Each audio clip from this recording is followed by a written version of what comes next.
Alô, nação rubro-negra, Alípio de Araújo Neto, mais uma vez aqui falando para o Potência Rubro-Negra, nesse dia 3 de abril de 2023, falar aqui da grande vitória do Flamengo 2-0 sobre o Fluminense no sábado, e a repercussão aí dessa vitória no domingo ontem. Lembrando aqui para você aproveita que é de graça e se inscreva no canal Potência Rubro-Negra, compartilhe, deixe aquele like, dá essa ajuda aqui para a gente, que a gente está começando há muito tempo, mas ele está começando.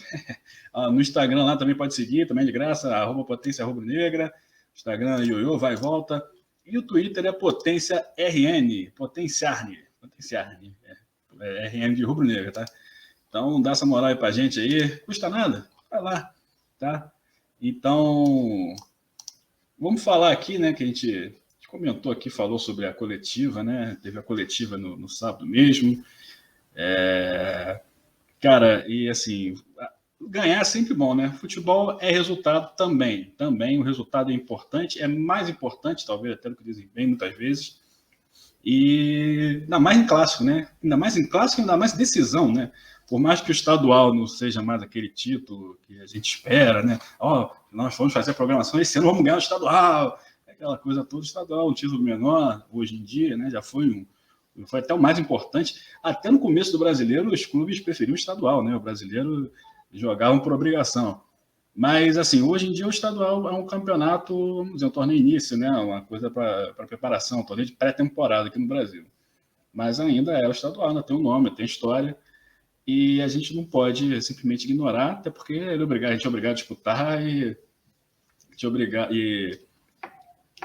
os times são obrigados a colocar suas forças máximas, né? Pode usar para testes, para entrosar o time, para botar a garotada, para dar experiência ao jogador, para botar jogador que está parado, mas o estadual é uma competição oficial e vale caneco, né? Independentemente de tudo. E o Fluminense, além de ser um grande rival histórico, é um clássico, né? Um derby, o Fluminense tem sido o time que mais incomoda o Flamengo no Rio de Janeiro, desde 2017, pelo menos, que foi quando o Flamengo foi campeão estadual, mas perdeu a Taça Guanabara para o Fluminense na final, nos pênaltis, né? Que o Hever e o Rafael Vaz perderam os pênaltis e tal. Acabou com o Flamengo nos contra-ataques. E contra-ataques esses que foram a arma do Flamengo no primeiro tempo contra o Fluminense. Curioso que o Flamengo jogou no contra-ataque quando estava 0-0 e o Fluminense tinha vantagem do empate e não jogou mais no contra-ataque quando fez os gols. É curioso também, né? A gente tem que enaltecer a vitória, o Flamengo, uma grande vitória, clássico, a gente não pode nunca diminuir esse feito.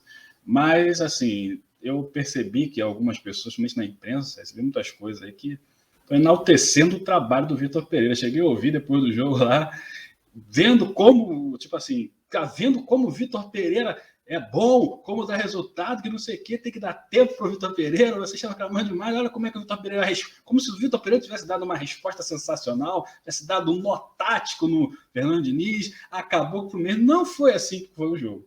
Quem falou isso não viu o jogo. Muito, muito curiosamente, eu vi isso na mesma companhia que comentou a estreia do Ganso no jogo que ele não tinha jogado, né? Curioso. E aí, durante o jogo, recebi aqui, foi o Ricardo, mandou essa imagem para a gente. Olha só, o Flamengo como estava jogando no primeiro tempo. O Flamengo não estava jogando 3-5-2, era 5-3-2, ou talvez até 5-4-1, porque o Cebolinha, de repente, devia estar ocupando esse espaço aqui, que provavelmente é o Ares que vai receber a bola. O Cebolinha devia estar voltando aqui, algum problema lá, para recompor também meio campo, que estava todo mundo marcando, os 10 jogadores atrás da linha da bola. Assim que o Flamengo jogou o primeiro tempo. Deu resultado? Até deu, mas correu muito risco, porque em 10 minutos de jogo, o Fluminense teve uma chance clara com o Arias, perdeu sozinho, cara a cara, né? E o Ganso fez um lançamento para o Cano, o Ganso lançou para o Cano, e ele estava impedido, né, por um detalhe, né, mas estava impedido por um joelho e finalizou para fora. Então, assim, o Flamengo não fez um jogo primoroso, o Flamengo não deu um nó tático no Fluminense, é claro. O Fluminense teve menos chance de finalizar, porque tinha 5 jogadores na zaga e 3 no meio, praticamente volante, né?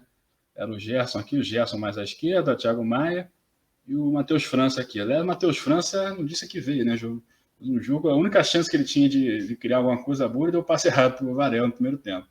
Então, assim, aí vão falar que o Vitor Pereira mexeu muito bem, ele mudou o jogo com suas mexidas. É o clássico do futebol tradicional, futebol raiz. Mexeu bem porque escalou mal. Escalou mal pra cacete, fez esse time medonho, medorrento. Aliás, se era para trazer o Vitor Pereira para jogar assim contra o Fluminense no Carioca, podia ter contratado Jair Ventura. Jogar igual o Botafogo de 16, 17, na retranca, nesse ferrolho, trazia o Jair Ventura, que era mais barato. Mas tem um pessoal aí que fala que, assim, até concorda em parte, né? Fala que não pode ter mais técnico brasileiro em time brasileiro. Os técnicos brasileiros realmente ficaram defasados, ficaram presos a esquemas de jogo ultrapassados, a maioria, nem todos. Mas isso não significa que qualquer técnico estrangeiro pode dirigir qualquer time brasileiro, é melhor qualquer treinador brasileiro, não é bem assim.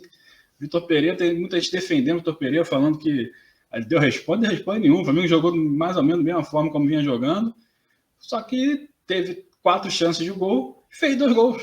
Basicamente isso. Em outros jogos talvez tenha perdido os gols e não tenha feito.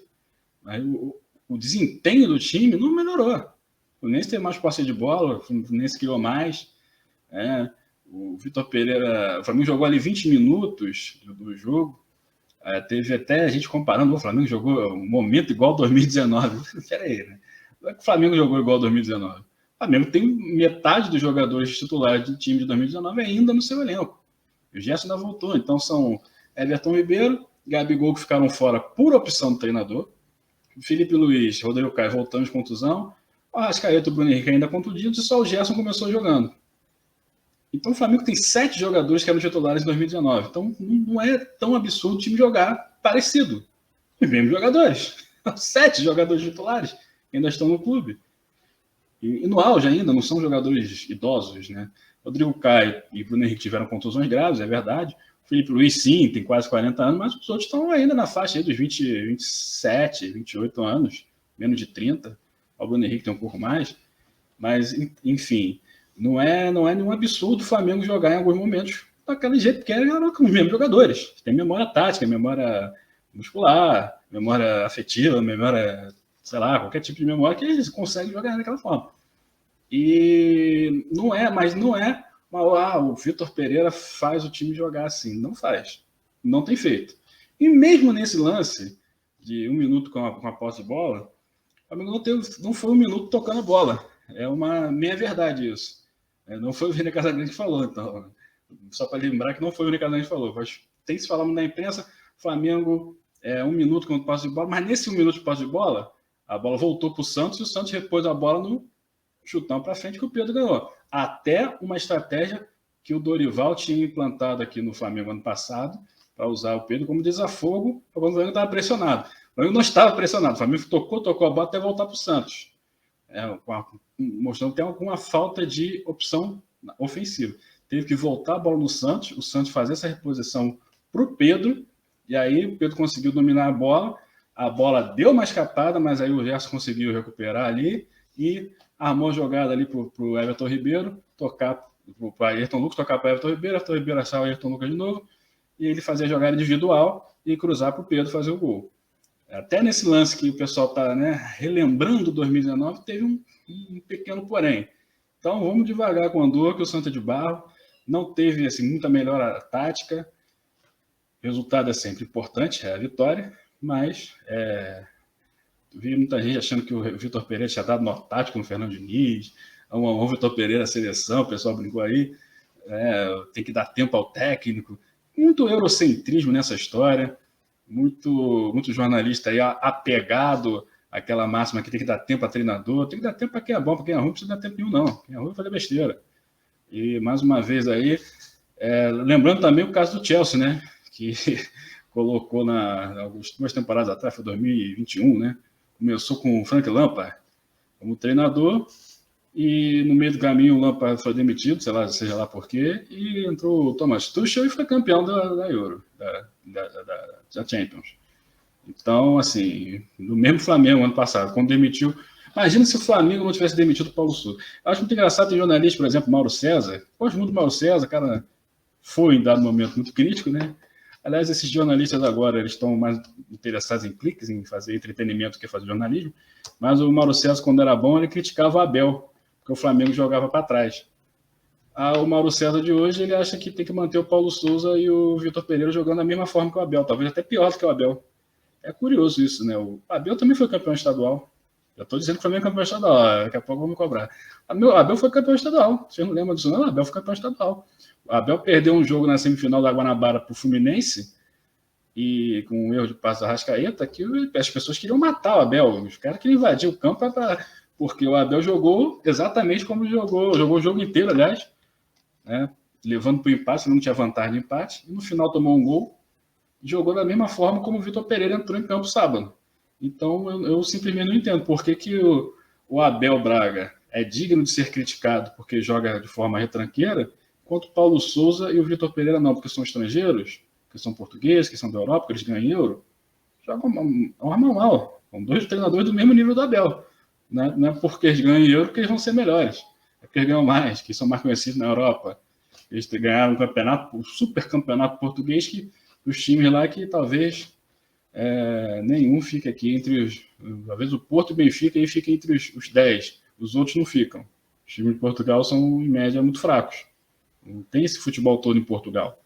Para a gente dizer que o treinador de Portugal vai dar certo no Brasil, com certeza. Pode dar como pode não dar. Então tem muita cartilha aí, né? Cartilha rolando, porque dessa forma vai dar certo. Não é bem assim. O Vitor Pereira continua muito mal, passou 10 dias treinando, e a única forma que ele conseguiu foi botar o time todo retrancado. É mais difícil ganhar retrancado? Em geral, é menos provável, né? Você vai atacar menos, mas menos chance de fazer gol, né? Vai ter que ser bem eficiente, como o Flamengo foi sábado. Mas é mais fácil montar as equipes para jogar na retranca do que para jogar criando oportunidades. Explorar os espaços dados pelos times que jogam para frente é mais fácil do que você criar esses espaços, né? Você tem que pensar mais, tem que organizar mais a movimentação na frente, que é muito difícil, que exige mais do jogador, exige mais inteligência do jogador também, exige melhor comunicação do comandante para ele se fazer entender, para o jogador entender o que ele está falando. Para retrancar posicionamento, como tem aqui na foto. Vamos ver de novo. Para retrancar é assim, ó. O Flamengo começou jogando sábado. Linha de 5, linha de 3, talvez aqui fosse o Cebolinha para compor também, talvez chegando a 5-4-1, né? O Ares ia receber essa bola aí.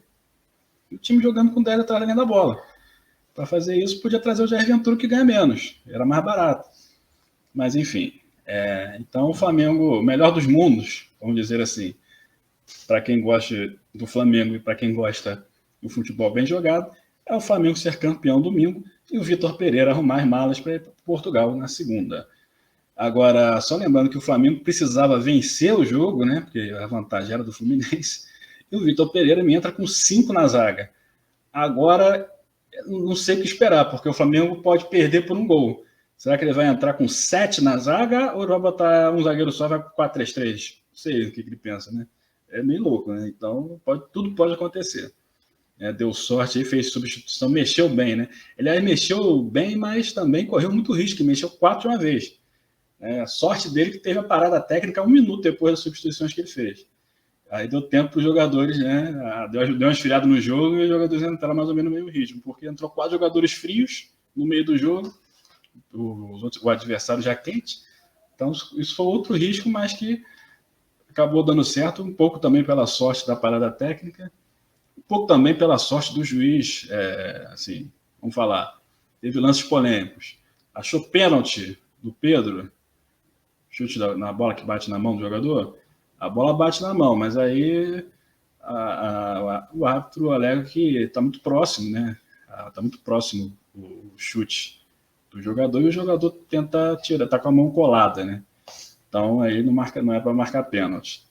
E o lance do Léo Pereira também, muita gente cobrou expulsão porque era o último homem, mas não existe assim essa palavra último homem, porque o último homem é sempre goleiro. Era a questão de o cara fazer a falta intencional para parar a jogada quando o jogador vai em direção ao gol. No caso também não era para expulsar porque a bola estava em disputa. O Léo Pereira chega atrasado e acaba fazendo a falta, mas não foi uma falta que ele tenha feito propositalmente para parar a jogada. Né? É uma falta lá, disputa de bola. É que o Ares é muito veloz e deixou o Léo Pereira falando sozinho. O cartão amarelo foi bem aplicado. Para de chorar. Bom, é isso aí. Isso aqui é Potência Rubro-Negra, não tem telhado de vidro, não tem rabo preso com ninguém, fala mal de todo mundo, fala bem de alguém também. Às vezes a gente fala até bem de alguém, é raro, mas a gente fala. Então, muito obrigado a todo mundo que participou, que assistiu, comentou aí, que compartilhou, que eu sei que você vai compartilhar esse vídeo. Querendo ou não, você vai. Mas sem querer esbarrar ali, vai compartilhar com seus amigos. E domingo tem mais jogo. É Páscoa, chocolate da Páscoa, Flamengo versus Fluminense. Valeu?